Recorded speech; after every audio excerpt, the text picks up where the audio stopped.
ऊर्जा क्षेत्र में हमारी अनुबंधित क्षमता बढ़कर के 23,187 मेगावाट हो गई है, जिसमें 44.55 हिस्सा सराहनीय रूप से नवीनीकरणीय स्रोतों से आता है।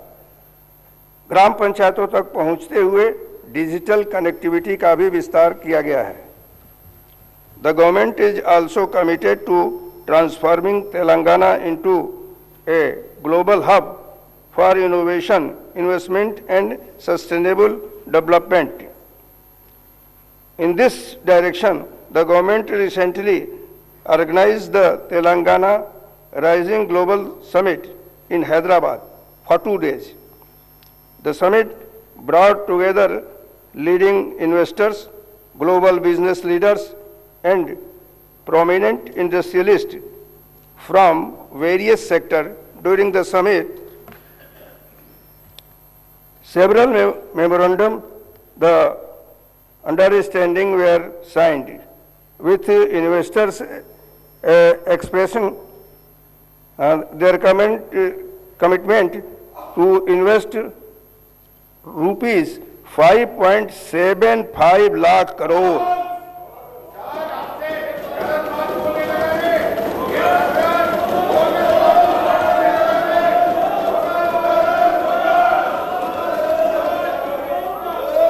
These investments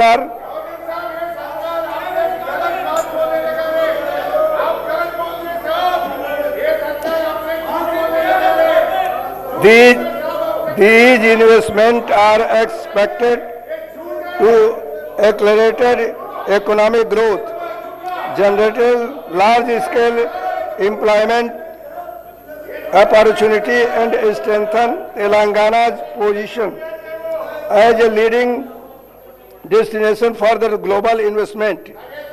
The government has secured a historic achievement with the inauguration of the Saffron CMS International Aero Engine MRO facility in Hyderabad, the first and largest of the kind in India.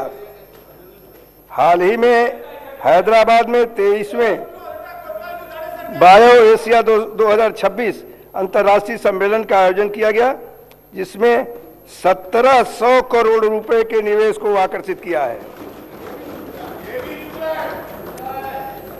हमारा निर्यात प्रदर्शन उत्कृष्ट है और 1.61 लाख करोड़ रुपए के व्यापारिक निर्यात के साथ हम भारत में 7वें स्थान पर हैं। इसमें एरोस्पेस देश क्षेत्र की प्रमुख भूमिका है, जो हमारे कुल निर्यात का लगभग 30% हिस्सा है।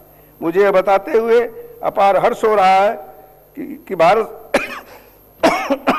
भारत सरकार द्वारा किए गए ईज ऑफ डूइंग बिजनेस मूल्यांकन में तेलंगाना को शीर्ष उपलब्धि हासिल करने के रूप में मान्यता दी गई है। सरकार Telangana overseas man power company limited के माध्यम से राज्य के युवाओं के लिए सुरक्षित और नैतिक विदेशी रोजगार को बढ़ावा देती है।